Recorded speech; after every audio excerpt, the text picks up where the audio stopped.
morning and happy Mother's Day. My name is Dalton. I'm the student pastor here at FCC, and we are just so glad that you are here worshiping with us this morning. This past week, I was offered a great opportunity that I just couldn't pass up. I had the chance to go and babysit 3 toddler boys. Man, I was living the dream. And now I do have to be honest this morning, 2 of them were my own children. So today might not be the day to call it babysitting. But I was watching a 3-year-old, a 2-year-old, and a 1-year-old.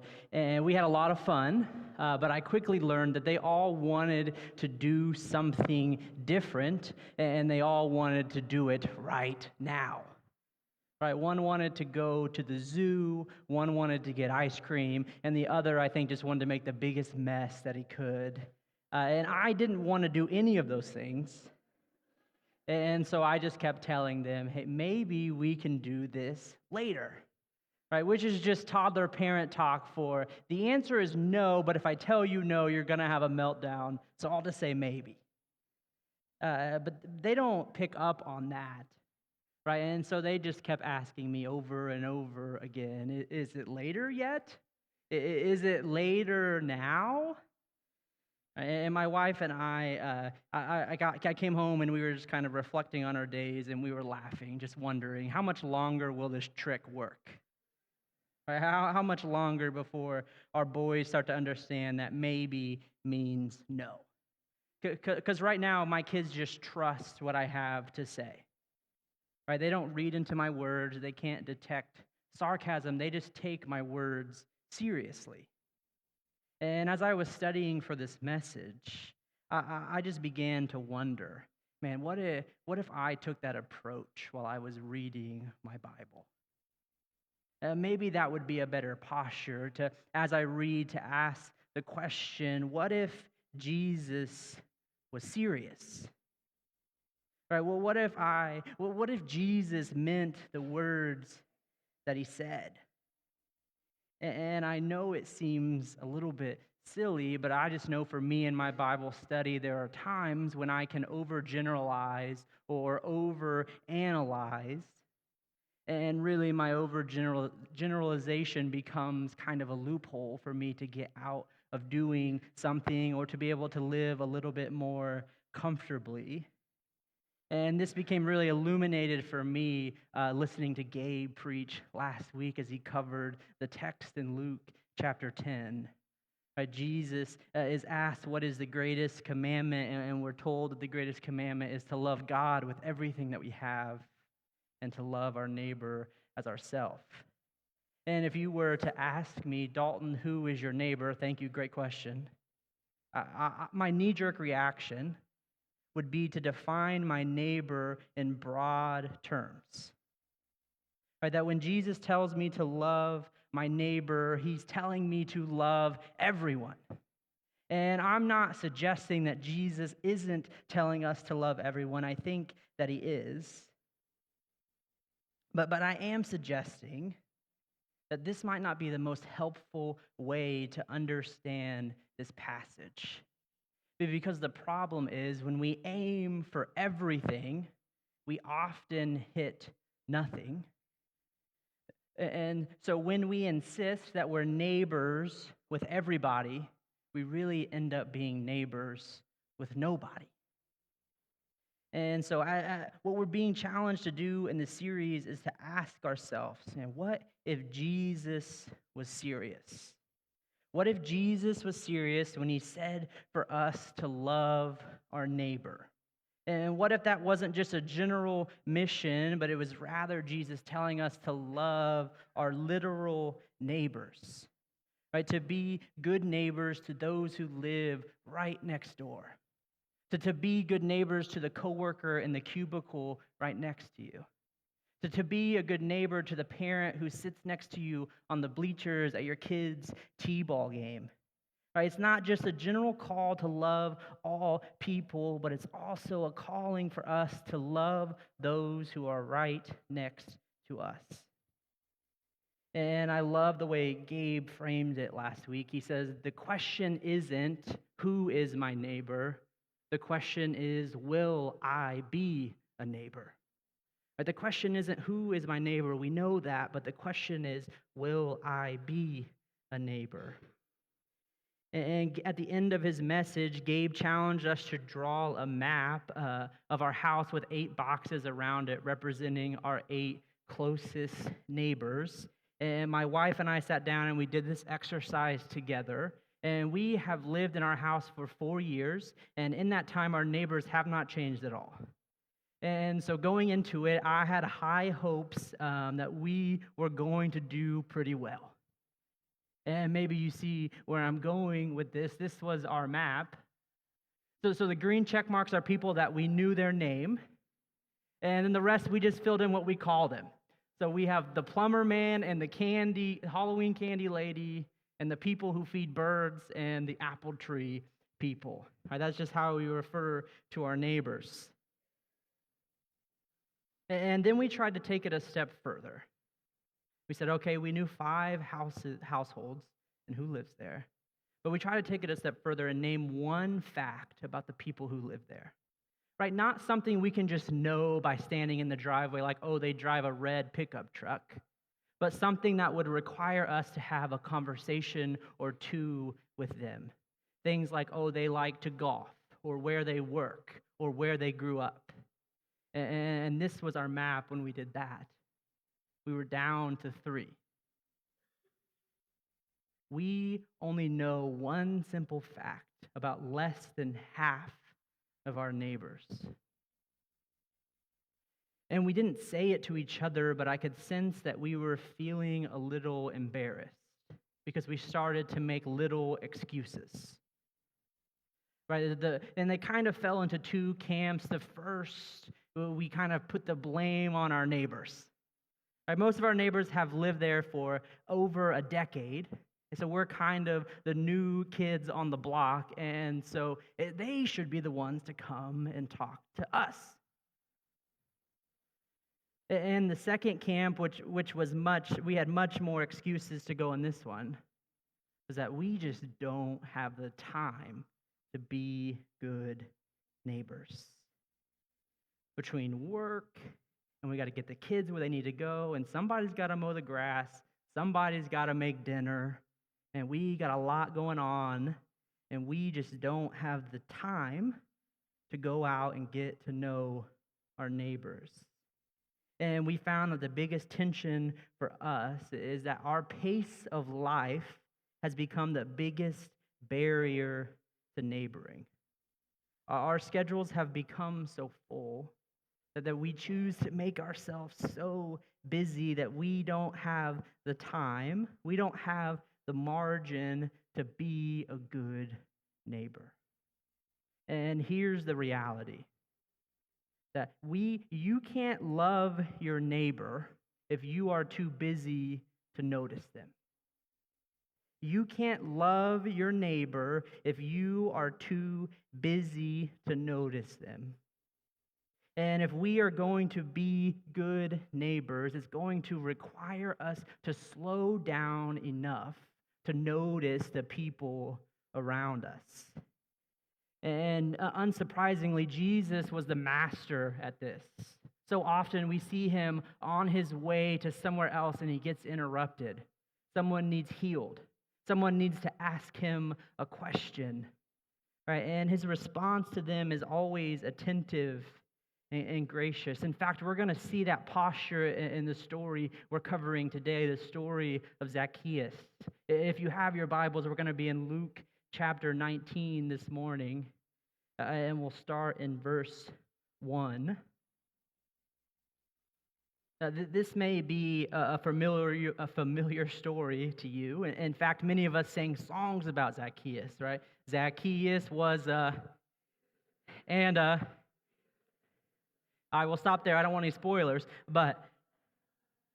And just as an aside, just thinking about being Zacchaeus, for the rest of time, little children, like they may sing it downstairs today, are singing about how short you are. And that's a nightmare. All right, we'll jump in. Luke 19, starting in verse 1. Jesus entered Jericho, and he was passing through. A man was there by the name of Zacchaeus. He was a chief tax collector and was wealthy. He wanted to see who Jesus was, but because he was short, he could not see over the crowd. And so he ran ahead and he climbed a sycamore fig tree to see him, since Jesus was coming that way. Jesus is just passing through the city of Jericho. The text doesn't seem to indicate that he is going there to meet anybody there or with any kind of specific purpose. And in fact, we know where Jesus is heading. Jesus is heading to Jerusalem. Luke chapter 19, if you look ahead, it's going to end with Jesus on a donkey riding into the city of Jerusalem, which kicks off what we call Holy Week, that ends with Jesus on a cross. And Jesus has been heading to Jerusalem for quite some time. Luke tells us all the way back in chapter 9, verse 51, that as the time approached for Jesus to be taken up to heaven, he with purpose, set off for Jerusalem. Jesus was all the way up in Galilee when that was written, and he has been walking south to Jericho, and he will soon be in Jerusalem. And so in this story, we know Jesus has walked approximately 100 miles, and he's coming to the end of his road trip. Jericho is about 15 miles outside of Jerusalem, so he is almost there. And he walks into the city of Jericho, and a crowd begins to form. And we're introduced to Zacchaeus, right, the vertically challenged, rich tax collector. And we can infer some things about him.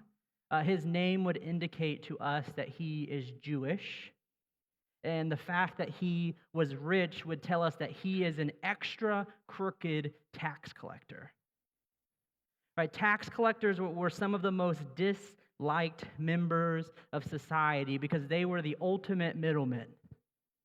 That they would collect taxes on behalf of Rome, and if Rome told them taxes are $2, they would charge you $4, and they would give 2 to Rome, and they'd put the other 2 in their own pockets. And so the people living around Zacchaeus would have viewed him as a traitor because he has chosen to work for the Roman government and cheat his own people out of money. Jesus has so many reasons not to interact with this man. This is a man who is extorting his own people out of money for his own gain. And on top of that, Jesus has important places to be. But Jesus is different. We jump back in. Zacchaeus is up in a tree. Verse 5, when Jesus reached the spot, he looked up and he said to him, Zacchaeus, come down immediately. I must stay at your house today. And so Zacchaeus came down at once and welcomed him gladly. And I just find it so interesting here. Zacchaeus doesn't call out to Jesus. Zacchaeus doesn't yell to get Jesus' attention. He doesn't shake the tree hoping Jesus will look his way. Jesus notices Zacchaeus. And he stops. And he says, Zacchaeus, I must stay at your house. Zacchaeus, we got to go get dinner. And this man, Zacchaeus, who was simply hoping just to get a glimpse of Jesus, is now meeting with him face to face. And people are not happy about it. Verse 7, all the people saw this, and they began to mutter, he has gone to be the guest of a sinner. How dare Jesus go and eat with this traitor? Doesn't he know what this man has done? And the crowd's reaction is right and wrong. Zacchaeus is indeed a sinner, and in fact, he is going to tell us that himself. But he is not beyond the grace of God. And when everyone else sees a problem, Jesus sees Zacchaeus. But when everyone else has separated themselves from Zacchaeus, Jesus says, I must go to your house. See, Zacchaeus has been written off by everyone else. He's viewed as too far gone. He's irredeemable. And when everyone else ignores him, Jesus notices him. And watch what happens, verse 8. But Zacchaeus stood up and said to the Lord, Look, Lord, here and now I give half of my possessions to the poor. And if I have cheated anybody out of anything, I will pay back 4 times the amount. And Jesus says to him, Today salvation has come to this house, because this man too is a son of Abraham. For the Son of Man came to seek and to save the lost. And what major transformation. This wealthy tax collector whose life purpose up to this point seems just to do whatever it takes to gain more and more. After one conversation with Jesus, is willing to give away the majority of his possessions. Right? Because Jesus stopped and noticed Zacchaeus. Zacchaeus experienced salvation. And just looking at the text, we're not really sure. Maybe Jesus winked at him or did something different, but just looking at the words Jesus says, he didn't say anything revolutionary. Right? He didn't preach a long sermon. He didn't give a testimony. He didn't defend the faith. Right? He just noticed Zacchaeus in the tree, a man often ignored, and he called him by his name, and he said, Zacchaeus, we got to go get a meal together. Man, I must go to your house. And in that moment, Zacchaeus, a man who is often hated by everyone around him, experienced love and acceptance. And I don't know where your journey with Jesus began. But I know mine began with people who showed me love, who accepted me, who noticed me and genuinely cared about me. One of those people for me was a classmate. His name was Connor, is Connor. And Connor and I began to become friends when we were in 8th grade. We would ride our bikes around town, ride four-wheelers. We would hang out in the IGA parking lot, because that's just what you do in small towns, I guess. You just hang out in parking lots. And in that same year, my dad had a freak accident. He was at my sister's basketball game, and something electrical in his heart just went haywire, and he had a cardiac arrest, and his heart stopped. And luckily, there was a nurse there who performed CPR for 20-some minutes before they were able to get a defibrillator and shock him back. And we now have some clarity. We have some answers as to what happened. But at the time, for a 2-week stretch, my dad was just in the ICU, and the doctors couldn't explain what caused it to be able to prevent it from happening again. And I just remember going back to school. And I lived in a really small town, so everybody already knew that it had happened. And I remember walking through the halls, and everyone was really uncomfortable. And they didn't know what to say, and they didn't know what to do. And so they would just smile and give me a head nod, put their head down, and keep walking. And I just remember feeling so isolated and lonely. And that day, I was walking to lunch, and I just kind of dilly-dallied at my locker because I was just happy to walk in the back by myself, so I didn't have to have any awkward interactions. And everybody has already walked ahead of me, and suddenly Connor just noticed that I was walking by myself, and he ran back to walk with me. And he was the first person to just ask me how I was doing. Right? He didn't just smile and nod, say hi, and walk away. He asked me how I was and how he could be a good friend to help me through this. See, while my other friends were uncomfortable by the situation, and I really don't blame them, but they were uncomfortable and they kept me at an arm's length. Connor noticed what was going on and showed up for me. And so, in the coming months, when Connor invited me to come with him to some church events, man, I was excited to go. When Connor would tell me about his relationship with Jesus, man, I was receptive to hear. And when I began to be taught and heard about the love and genuine care that Jesus has for me, man, it was much easier for me to accept because Connor had already showed it to me. And I just wonder, how many people do I miss the opportunity to care for because I am just too busy?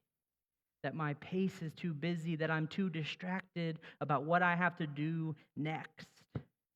Or that I'm so wrapped up in my own stuff that I walk past people who are struggling. People with a marriage that's barely hanging on.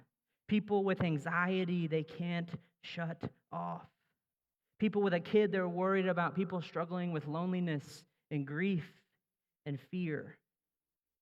And just longing for someone to notice them. Because when I reflect on the story of Jesus and Zacchaeus and my own story with Connor, I just see that transformation begins with attention.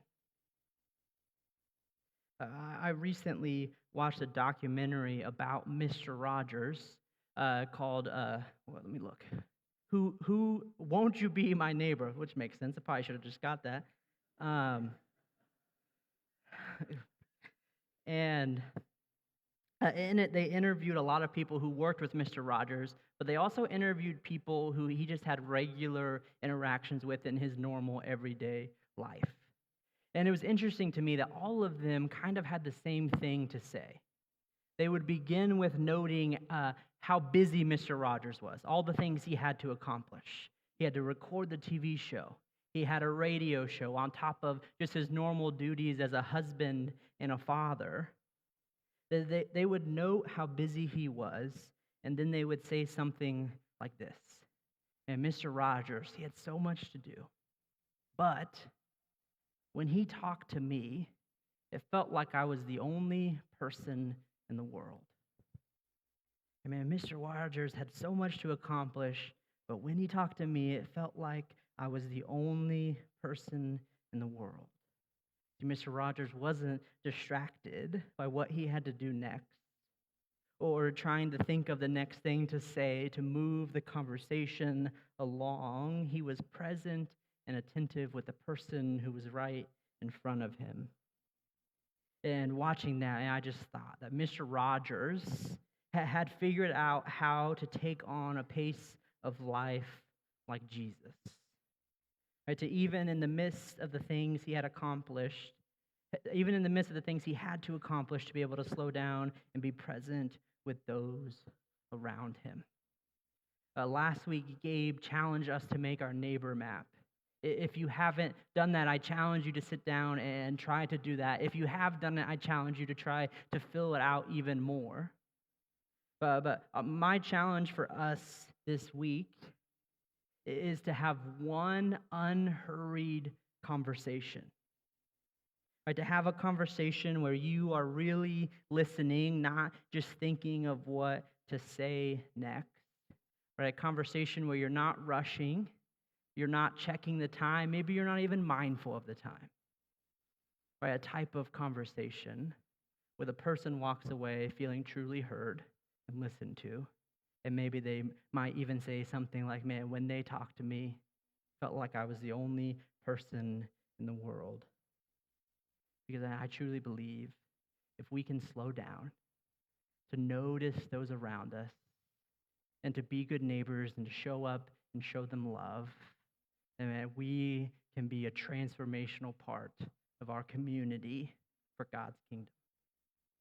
Let's pray. Jesus, we are just so grateful that we have a mission to join into. That God, you have led the way. That you have died for us, that you have made us right with you, and you had given us the mission to do the same for others, to help point them to you. God, help us to slow down, to be attentive of what is going on around us, and not just to notice it, but to respond. God, help us to be unhurried and take on a pace like you. In your son's name we pray, we thank you, and we love you.